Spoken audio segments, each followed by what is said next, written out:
sabe o valor de um resgate. Aquele que um dia não tinha mais nada onde se escorar. Talvez não fosse a nossa situação. Talvez nós encontremos Jesus no caminho por amor.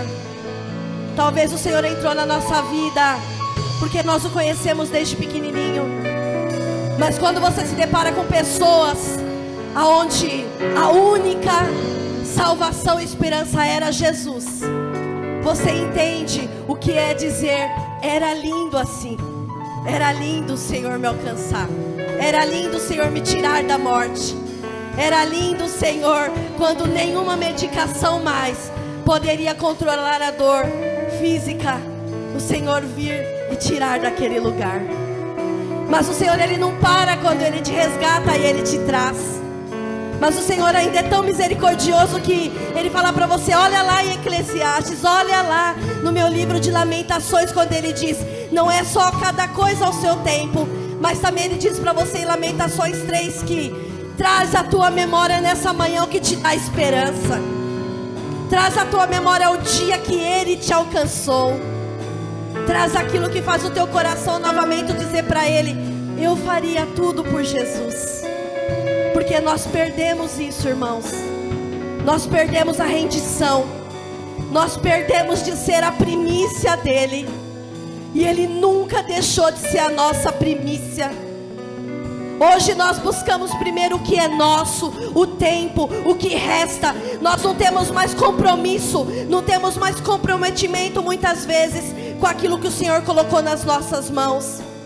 E olha para a sua mão, o que Ele colocou na minha, Ele colocou na tua.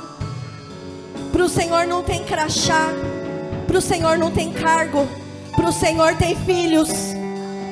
Para o Senhor tem o dia de você voltar e dizer para Ele: me ajuda a recomeçar hoje, porque eu reconheci no caminho o dia que o Senhor me alcançou. E é para você esse lugar. Nessa manhã eu te peço, traz à memória o que te dá esperança. E a esperança está ali na cruz. A esperança está ali que Ele não te desamparou, Ele não te deixou sozinho. E Ele disse que Ele estaria com você em todos os momentos. Nessa manhã eu quero trazer isso para você. O Pai te chama de novo. O Pai continua esperando por você de novo. O Pai não está olhando para a gente e apontando o que nós não fizemos, mas Ele ainda aguarda com expectativa aquilo que você pode fazer, aquilo que está na tua mão. Se oferece para Ele nessa manhã. Participa do pão, do corpo. Participa do suco como vida. Deixa te limpar, deixa te restaurar, deixa te sarar. Mas ainda é tempo de nós reconstruirmos e fazermos o que o Senhor tem pra gente. Traz à memória o dia que Ele te alcançou, da onde Ele te tirou. E eu sei que tem pessoas aqui que só Ele podia tirar, só Ele podia livrar. E isso é lindo, irmãos. Todas as vezes que nós louvarmos ao Senhor, nós vamos lembrar de quão lindo é o que Ele fez por nós na cruz. Amém? Você vai fazer isso nessa manhã? Vai permitir isso nessa manhã? Deixa Ele te tocar como há quanto tempo você não deixa, ou como você nunca sentiu nessa manhã. Permita isso, amém? Quando termina os instrumentos, o seu louvor não pode cessar, meu amado. Continue adorando ao Senhor.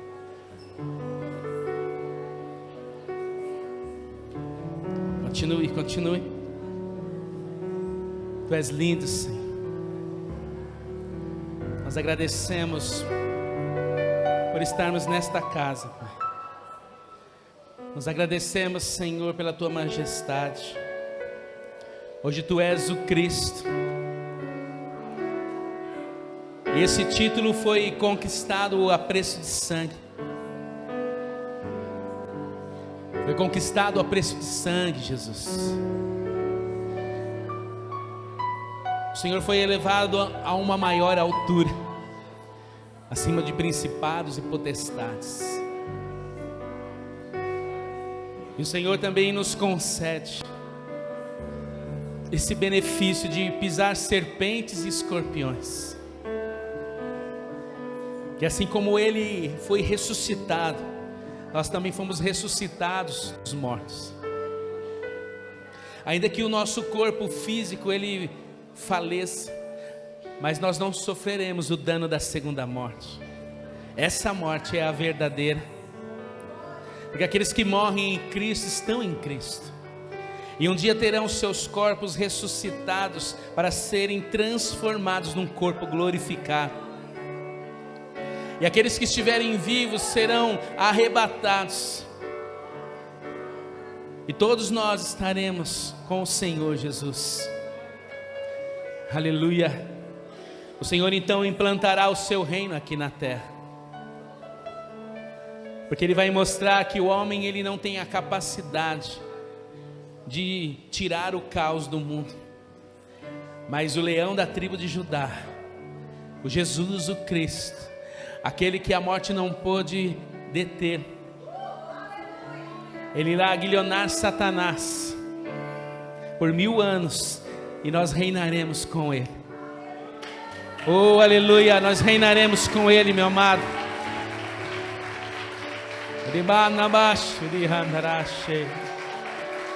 Tu és bendito, Deus poderoso, Deus santo. Nós reinaremos com Ele. Aleluia, aleluia. Abra a sua Bíblia, meu amado, em Hebreus capítulo 4, versículo 14.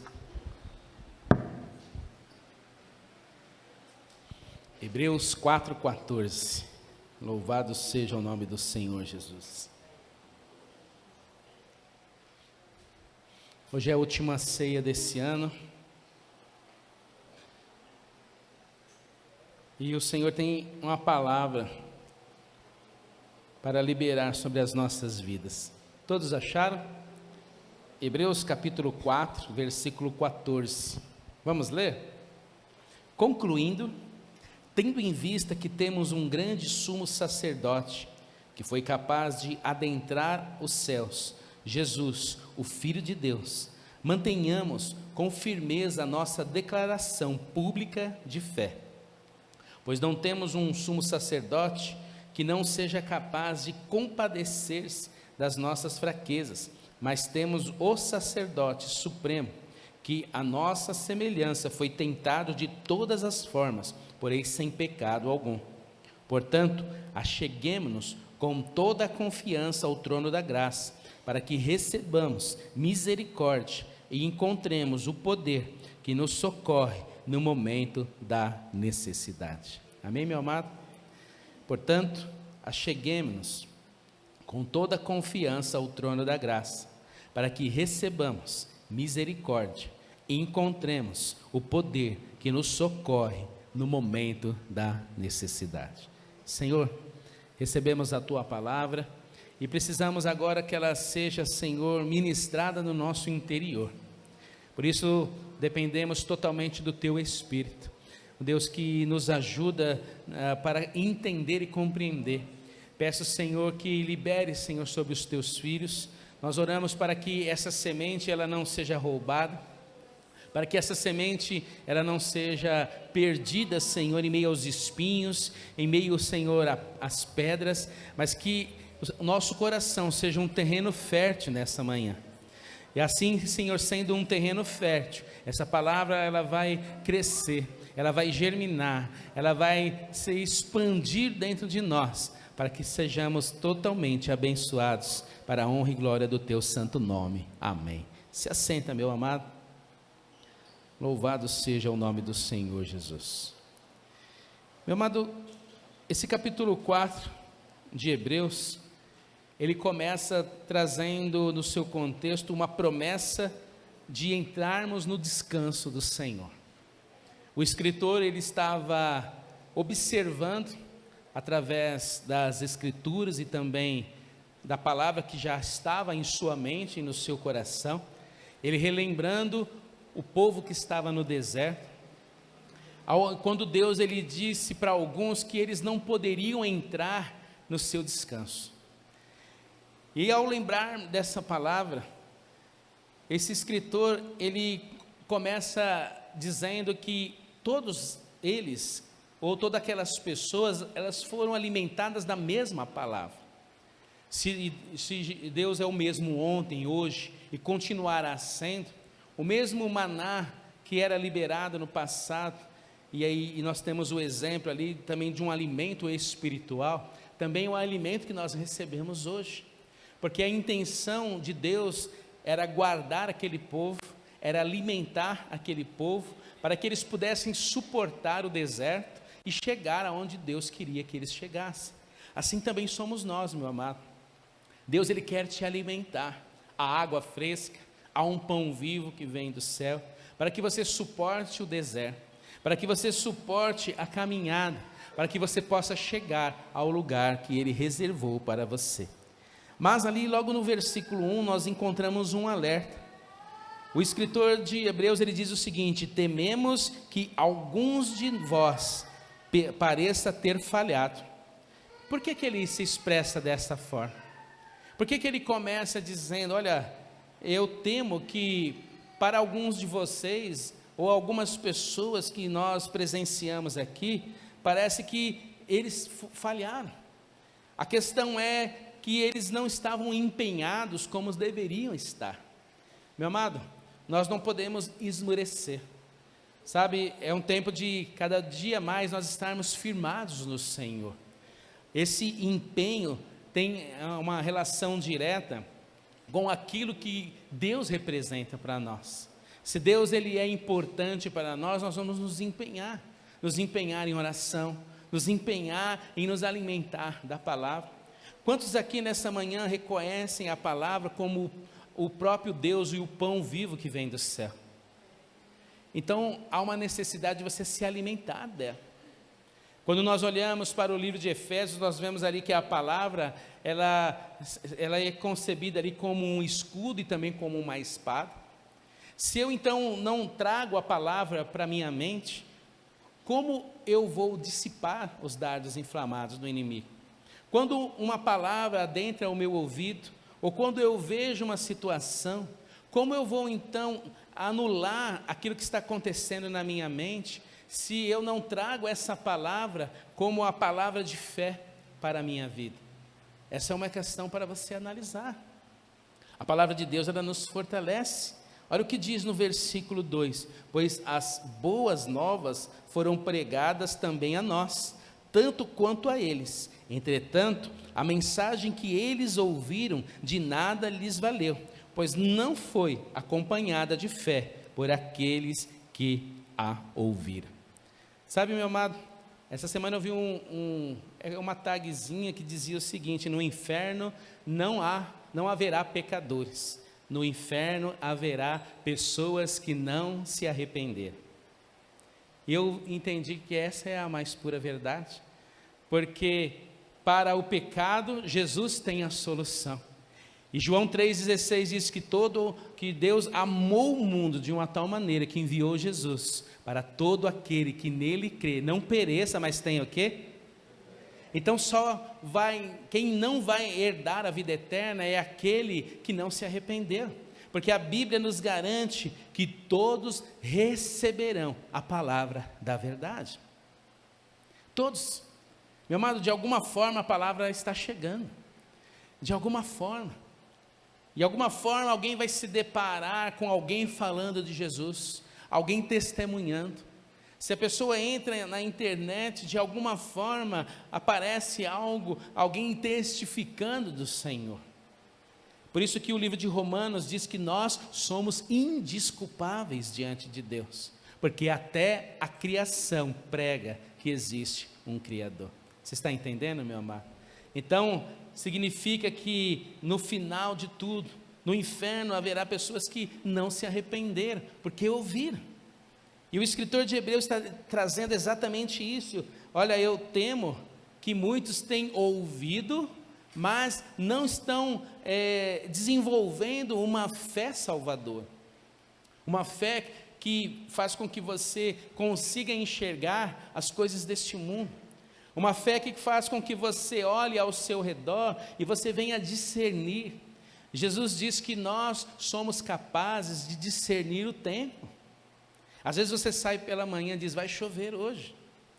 Às vezes você consegue discernir, né, o tempo que você está vivendo, mas Jesus estava falando numa conotação espiritual.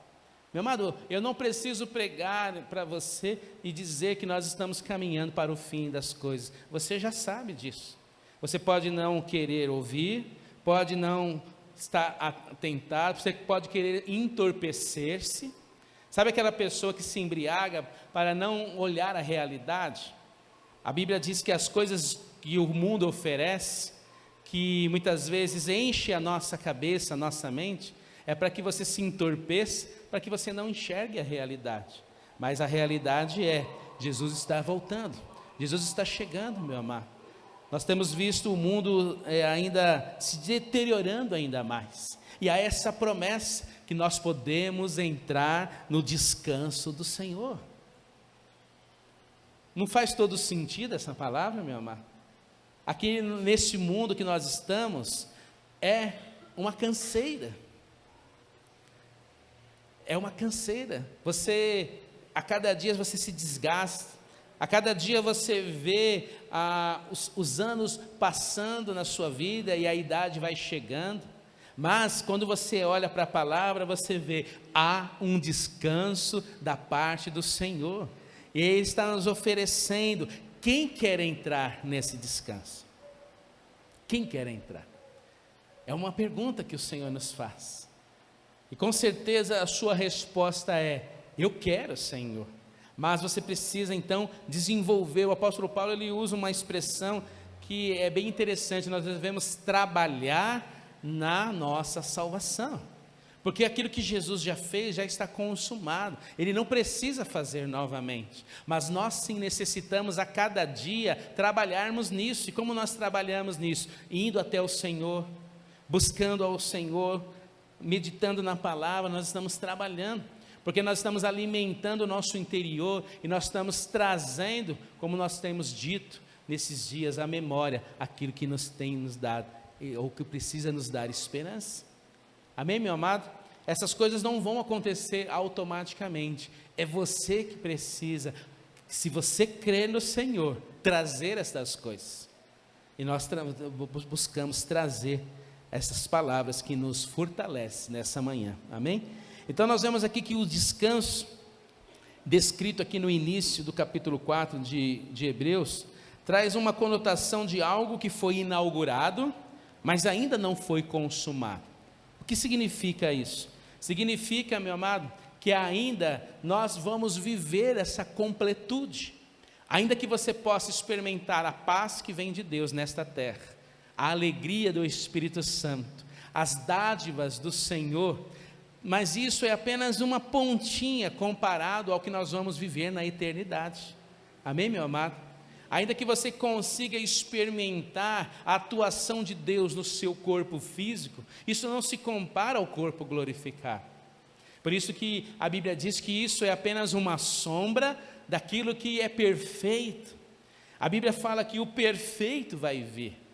Diga para o seu irmão, o perfeito vai vir. Jesus Cristo, Ele é o perfeito, meu amado. E a Bíblia fala o seguinte: quando o perfeito vier, aquilo que é imperfeito se tornará também perfeito, ou incorruptível. Essa é a nossa esperança, meu amado, de quando Ele vier, toda a nossa limitação vai cair por terra, o seu corpo não vai mais limitar você, a tua mente não vai limitar você, você vai ser pleno no Senhor. É por isso que nós podemos dizer que esse descanso, ele foi inaugurado no momento em que Deus começou a falar, profetizar sobre o que seria concretizado. Jesus veio consumando como o cordeiro o sacrifício perfeito, mas ainda nós aguardamos a nossa redenção plena. Amém, meu amado? Porque enquanto Ele não vier, nós ainda estamos presos neste corpo, e presos neste corpo, nós lidamos com as duas essências, a essência do novo que nasceu, e a essência daquilo que está aqui ainda presente nesta carne, que quer dominar. Por isso nós precisamos lutar e fortalecer o Espírito, para que ele venha sujeitar a carne. Louvado seja o nome do Senhor Jesus. Olha o que diz o versículo 7. Determina Deus uma nova oportunidade e a chama de hoje, ao declarar muito tempo depois, por intermédio de Davi, e conforme que já fora proclamado antes, hoje, se ouvirdes a sua voz, não endureçais o vosso coração. Olha o que diz o versículo 8. Porque se Josué lhes tivesse oferecido descanso, Deus não teria feito declaração posterior a respeito de outro dia. O que o texto está querendo dizer? Nós vemos que quem liderava o povo? Moisés.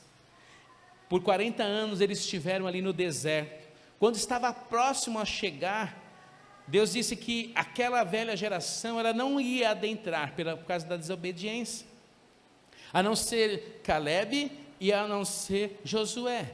Esses seriam os únicos da velha geração que veriam.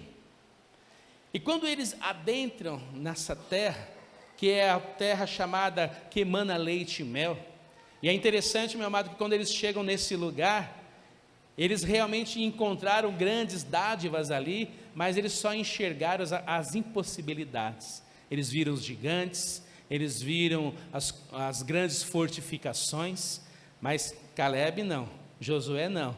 Esses confiaram no Senhor e disseram: se o Senhor nos deu essa palavra, se Ele nos prometeu, Ele nos fará cumprir e nós veremos estas coisas. Esse é o ponto de diferencial. Mas o texto está dizendo que se Josué fosse aquele que ia dar ou promover o descanso ao povo, através da passagem do Jordão até a chegada da terra, por que mais posteriormente, através de Davi, o Senhor dá a mesma palavra? Porque ele estava dizendo que há um descanso realmente eterno, meu amado. Há realmente esse dia de descanso que apresenta a eternidade para com o Senhor. É exatamente isso que o texto está nos dizendo, um descanso eterno. E nesse descanso é quando vai cessar verdadeiramente as lutas da nossa vida. Está entendendo, meu amado? Às vezes você pergunta: Senhor, quando vai terminar? Às vezes você diz: eu não estou suportando, eu não estou aguentando, está difícil. O Senhor nos diz através da sua palavra que esse descanso, o verdadeiro descanso, virá somente neste grande dia. Ou eu morro com Cristo, ou Ele vem me buscar. E aí vai se consumar. Aí eu vou entrar verdadeiramente no descanso do Senhor.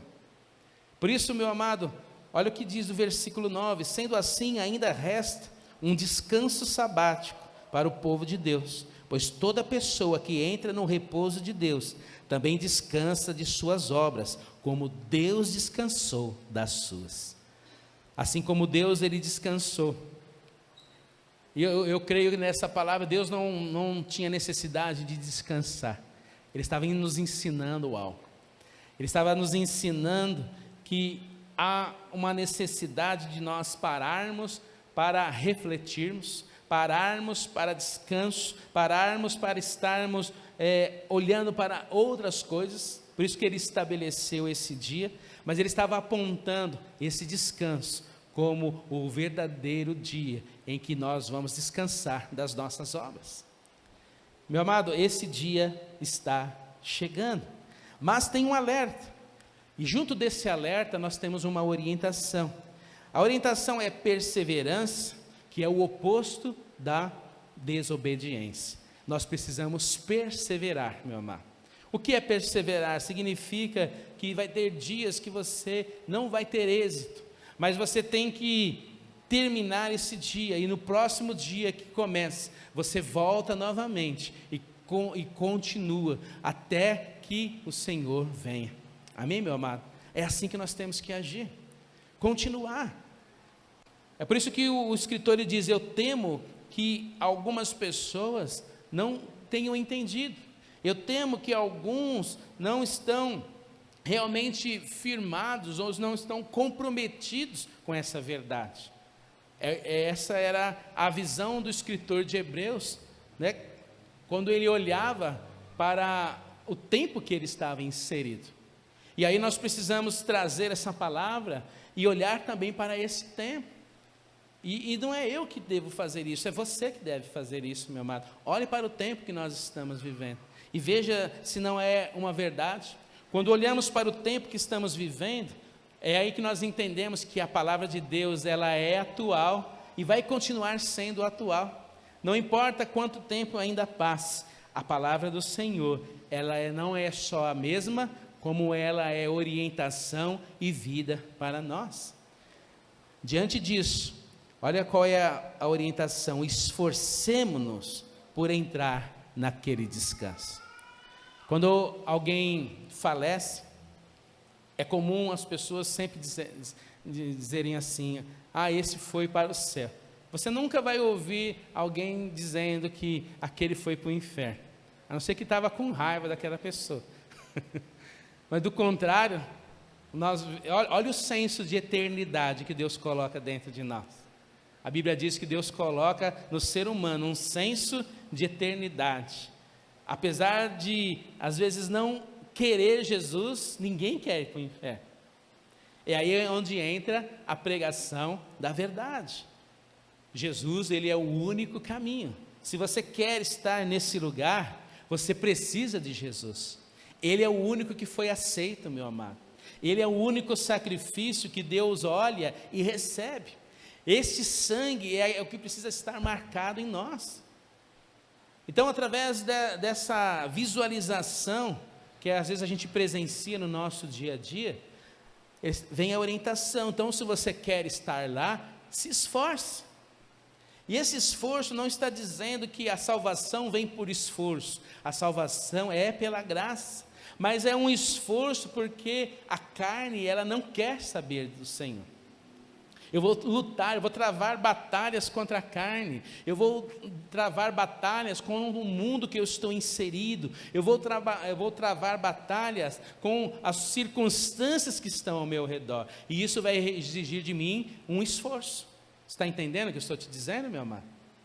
A salvação, ela é de graça, porque eu não poderia, ou ninguém poderia, ou nada nesse mundo poderia me salvar. Mas Deus quis nos salvar, mas eu vou precisar me esforçar. E dentro desse esforço, o apóstolo Paulo ele também diz que muitos sofrerão por amor a Jesus. E aí, se você for olhar pelo óculos da teologia da prosperidade, alguém vai dizer: então Deus falhou com essa pessoa. Mas quando você olha à luz da palavra, que diz que se nós estamos com Deus, nós temos quem é oposição contra nós. Se nós estamos em Deus, o mundo não é o nosso lugar. Se nós estamos em Deus, nós também sofreremos por amor a Cristo.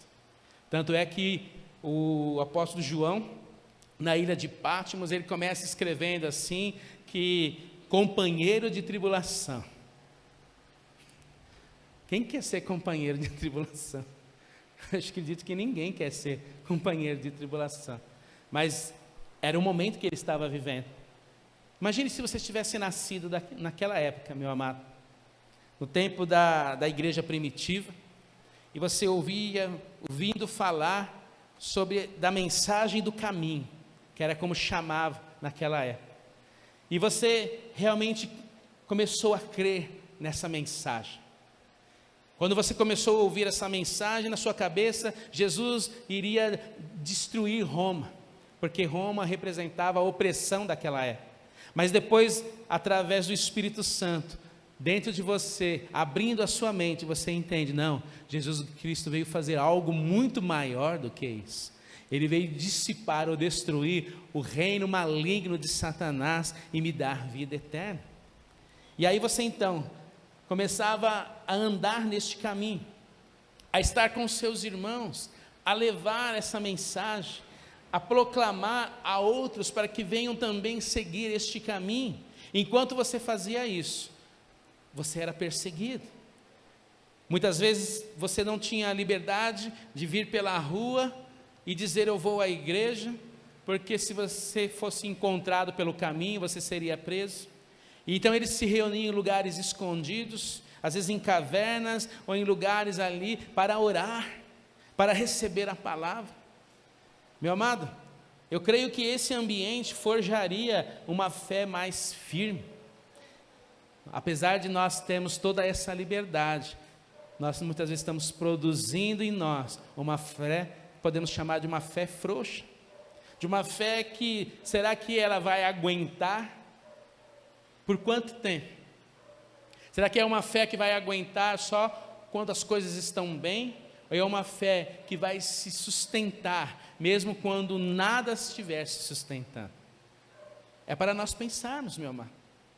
Diante desse contexto, que a palavra do Senhor tem chegado a nós, isso não é muito diferente daquela época, porque graças a Deus, nós estamos num país que até o momento nos dá liberdade, mas meu amado, tem lugares que não tem essa liberdade, tem lugares que se você pegar uma Bíblia na mão, você morre na mesma hora.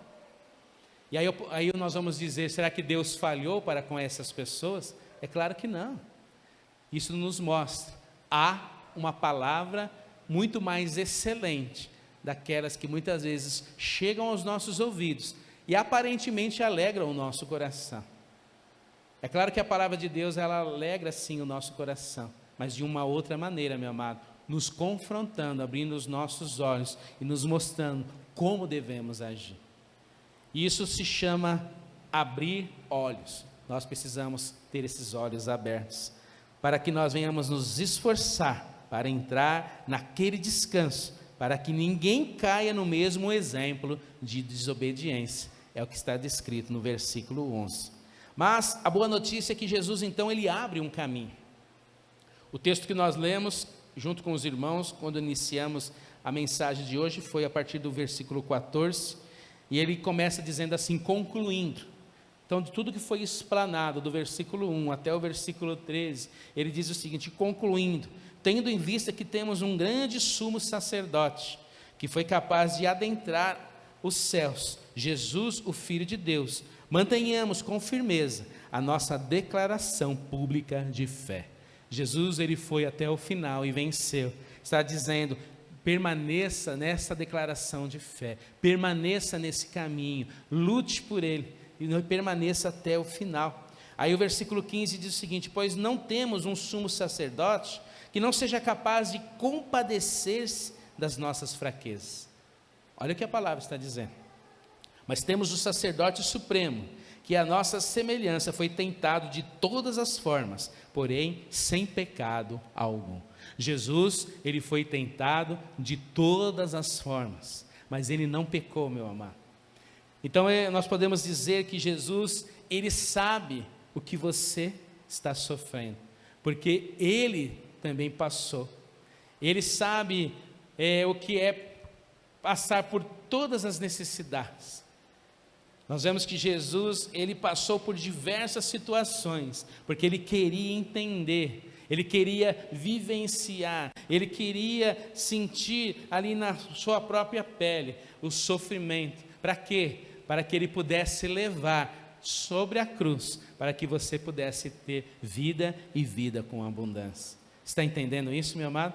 Por isso que Isaías diz que sobre ele estava todo o sofrimento da humanidade, um homem de dores, experimentado, sobre as suas pisaduras, suas feridas, nós fomos curados.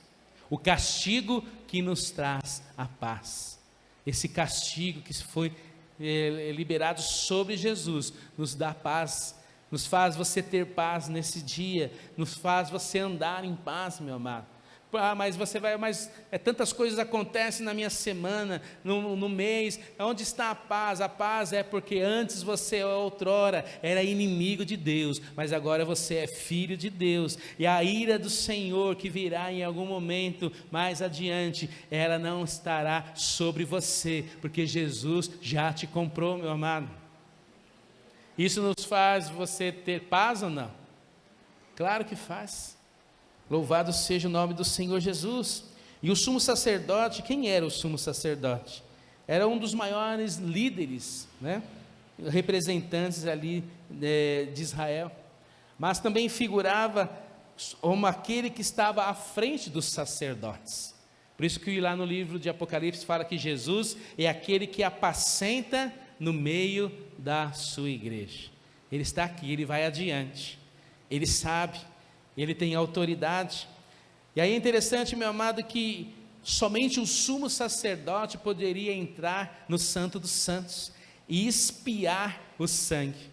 Jesus é o nosso sumo sacerdote. Ele adentrou no templo celestial e ele expiou o seu próprio sangue para que nós fôssemos remidos. É interessante quando a Bíblia relata o templo celestial e Jesus fazendo o mesmo trabalho de algo que tinha aqui na terra. Isso prova que aquilo que foi feito aqui na terra, o tabernáculo e posteriormente o templo, foi algo que já havia no céu. E Deus diz: faça conforme aquilo que eu te orientei, como ele falou para Moisés. E aí Jesus, ele é trazido aqui para nós como o sumo sacerdote, não de uma linhagem humana que era levítica, mas uma linhagem espiritual eterna, que é de Melquisedeque, como diz a palavra. Esse sacerdócio, ele não tem fim. Não tem fim, meu amado. Ele é maior, ele é supremo. E é interessante que há um templo espiritual. É por isso que um dos versículos que tem lá no livro de Apocalipse, as igrejas, que foi a carta que chegou lá: ao vencedor eu farei como que se torne uma coluna no templo de Deus. Olha o templo de Deus sendo mencionado novamente. Não é algo figurativo, não é algo folclórico, não é algo mitológico, é algo real, meu amado. Existe o templo do Senhor e nós vamos ver com os nossos olhos. Estaremos cultuando ao Senhor, nós veremos com os nossos olhos, você vai ver com os seus olhos, meu amado. Nós cremos nessa palavra. E a Bíblia fala aqui que ele fez com que nenhum outro sumo sacerdote pode fazer. Ele ofereceu-se a si mesmo. Ainda que o sumo sacerdote na terra, ele fosse o maior nível hierárquico que tinha sido estipulado, ele não poderia derramar o seu próprio sangue, mas Jesus derramou o seu próprio sangue.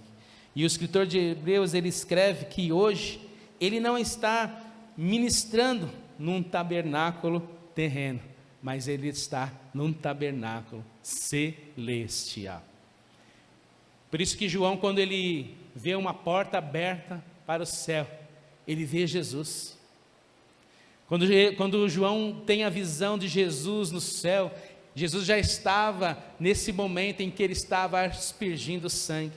Ele estava fazendo os trabalhos dentro do tabernáculo, ou templo celestial, e ele teve aquela visão dos céus abertos, e ele começou a ver muitas coisas.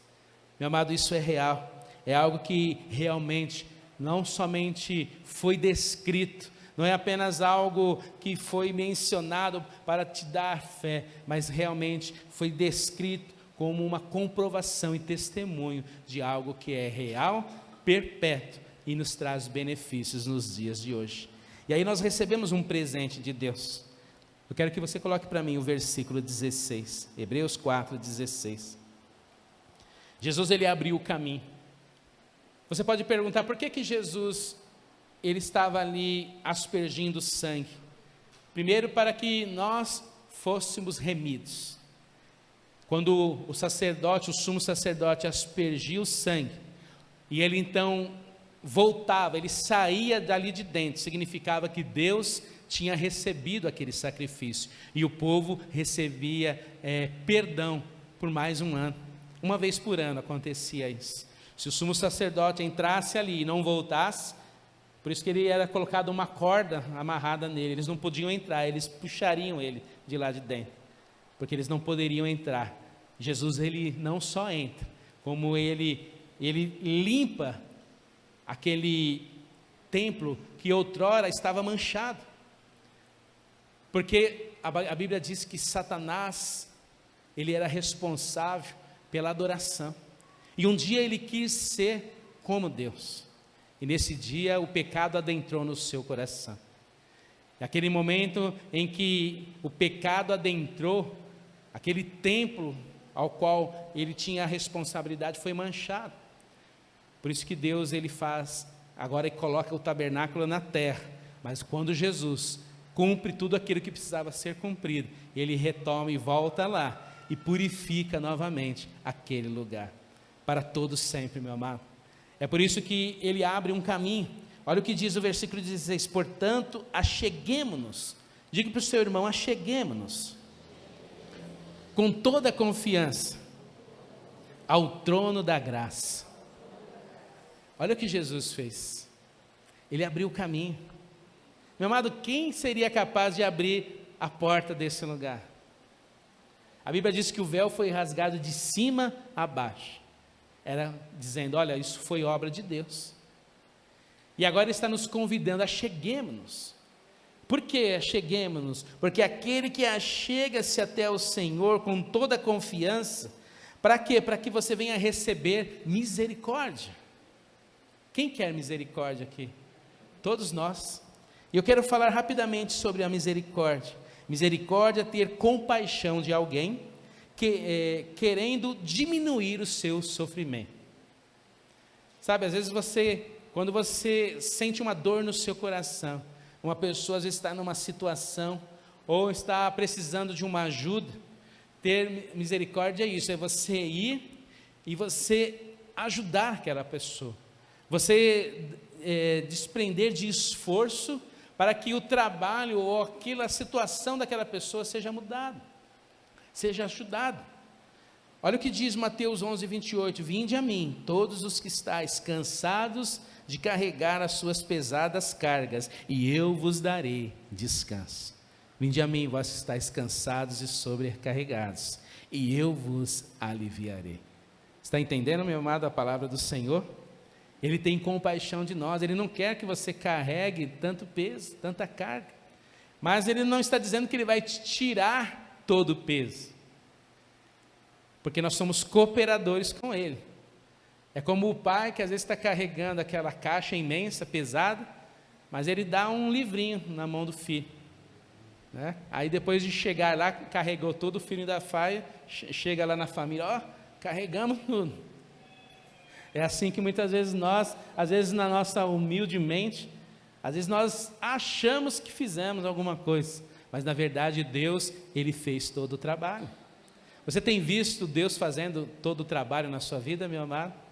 Mas Ele muitas vezes permite, coloca na sua mão como um pai amoroso, e muitas vezes Ele deixa que você até leve a honra. Para quê? Para que você entenda e transfira então a honra a Ele. Olha como que Deus é.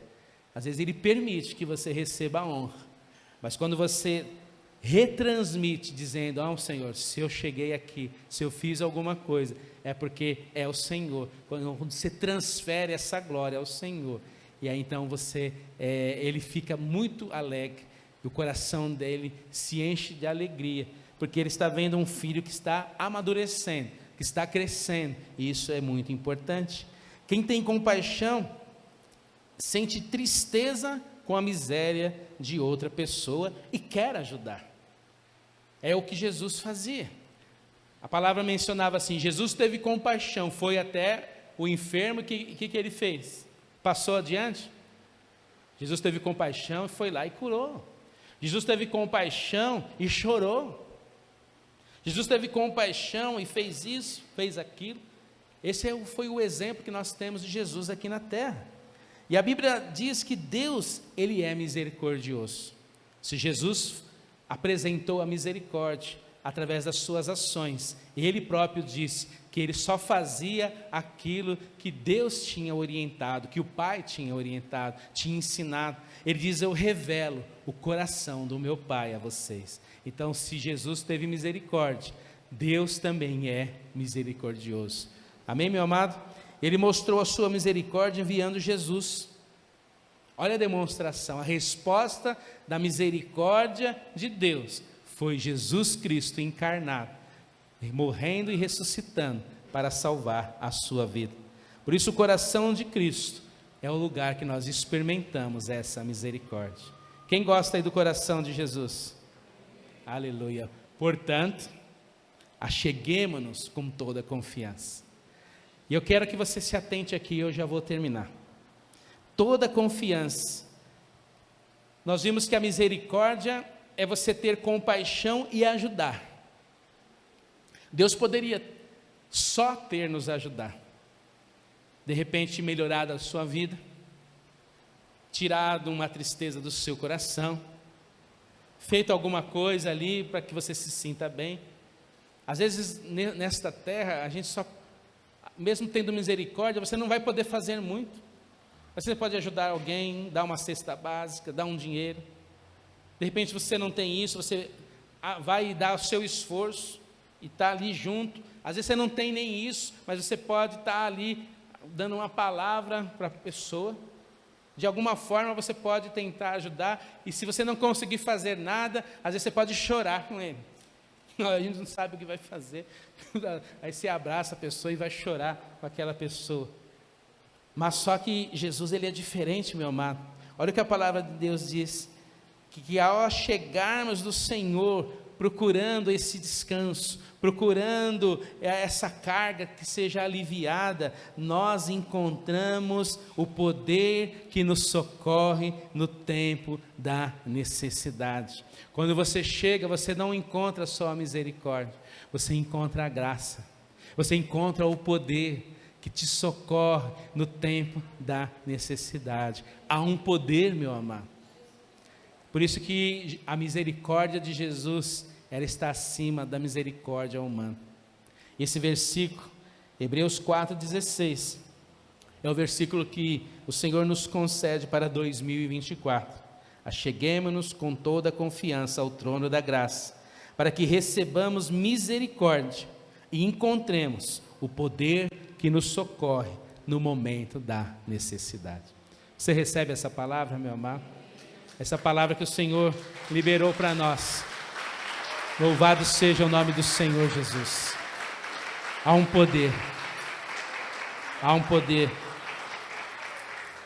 Acheguemos-nos. São as duas coisas que você precisa guardar desse versículo. Acheguemos-nos. Há um poder que te socorre. É isso que você vai escrever. É isso que o Senhor nos colocou para 2024. Nós precisamos dessa misericórdia, mas precisamos nos achegar até Ele, se lançar, como aquele homem fez, como aquela mulher que quebrou o perfume e lançou-se aos pés do Senhor. Nós precisamos ser esses. Amém, meu amado? E nós, antes de participarmos da mesa do Senhor, vamos ser como esses. Se você puder se ajoelhar aí onde você estiver, eu gostaria que você fizesse isso. E por alguns instantes, nós vamos clamar ao Senhor e dizer a Ele: Senhor, eu necessito dessa misericórdia. Eu necessito, Senhor, deste poder que venha nos socorrer. Nesse tempo, no tempo posterior, no tempo que há de vir, nós precisamos, Senhor. Eu quero que você reconheça isso, fale com o Senhor, amém? Você tem essa liberdade de estar diante dEle. Oh Jesus, eu te louvo, meu Pai, eu te louvo, Jesus. Assim como aquele homem, Pai, ele estava no templo, ou nem ousava adentrar aquele templo. Ele tinha subido para a adoração, ele contemplava o céu, ou nem tinha coragem de olhar diretamente ao céu. E ele diz: Senhor, tem compaixão de mim, sê propício a mim, pecador. E nós somos, Senhor, esses, Pai, que nessa manhã reconhecemos, Senhor, a Tua soberania. E nessa manhã reconhecemos, Senhor, que nós nada somos. Nós não podemos fazer nada, Pai, se não for pela Tua misericórdia, pela Tua graça. Nesse momento, Senhor, a Tua igreja se prostra, ela se dobra diante de Ti. Ore marabashurikandarabas, ore anarabashurikandarabashe, duriandarabate kandarashirimas. Doriandarabakuri kandere kohana xeremanas. Oh Jesus, nós clamamos, Senhor, pela tua misericórdia. Oh, aleluia. É só a tua misericórdia, Pai, que pode nos sustentar. É só a tua misericórdia, Senhor, que pode nos ajudar, Pai.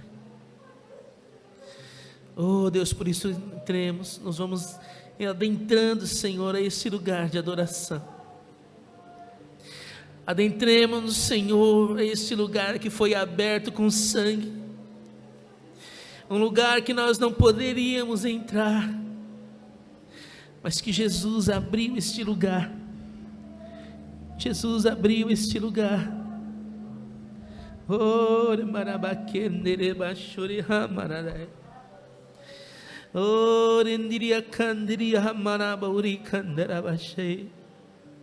recebe, Senhor, as orações dos teus filhos.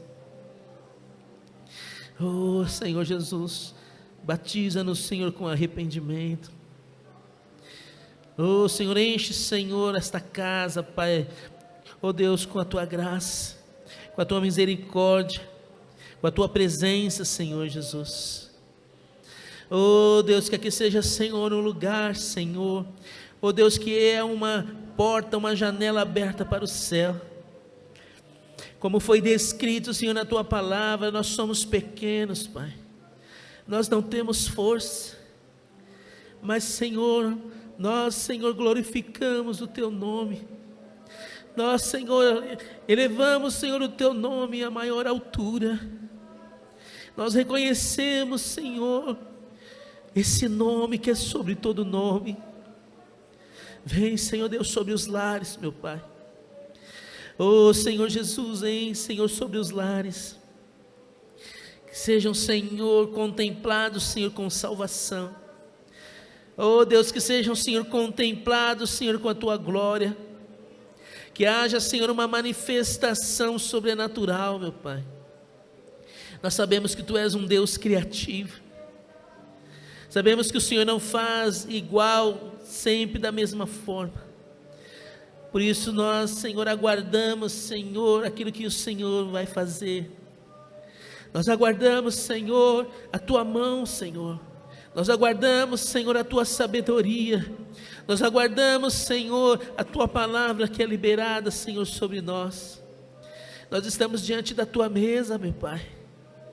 Oh Deus, e vamos nos assentar, Senhor, para participar. Iremos, Senhor, fazer parte, Senhor, contigo. Nesse momento, Senhor, o Senhor lava os nossos pés. Oh, como um exercício, Senhor, de humildade, para nos constranger, meu Pai, para nos dizer quem somos, para que venhamos nos perguntar quem realmente somos. Se aquele que é Deus, se humilhou, quem nós somos, meu Pai.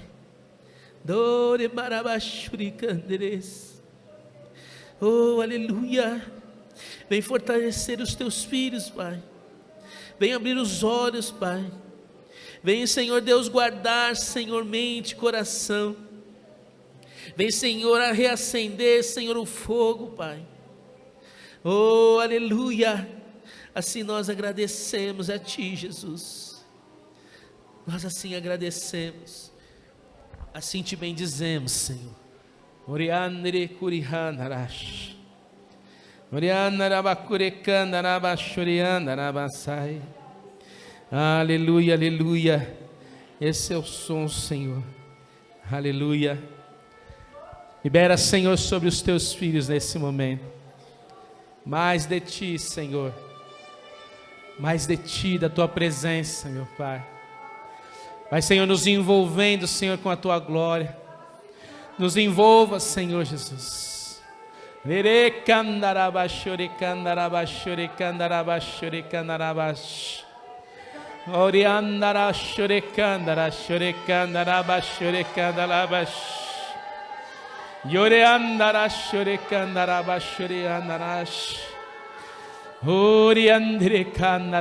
Toca os lábios, Senhor, dos teus filhos.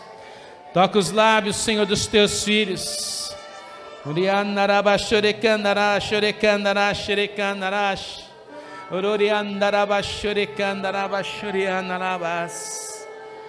Oh, aleluia. Deixa que o Senhor toque a sua boca, meu amado, nesse momento.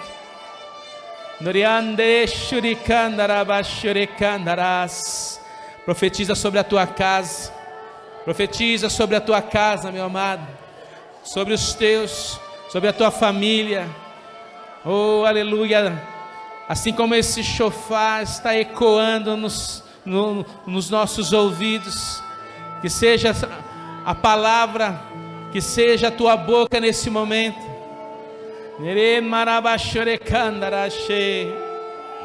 Oh, aleluia, Senhor Jesus. Aleluia.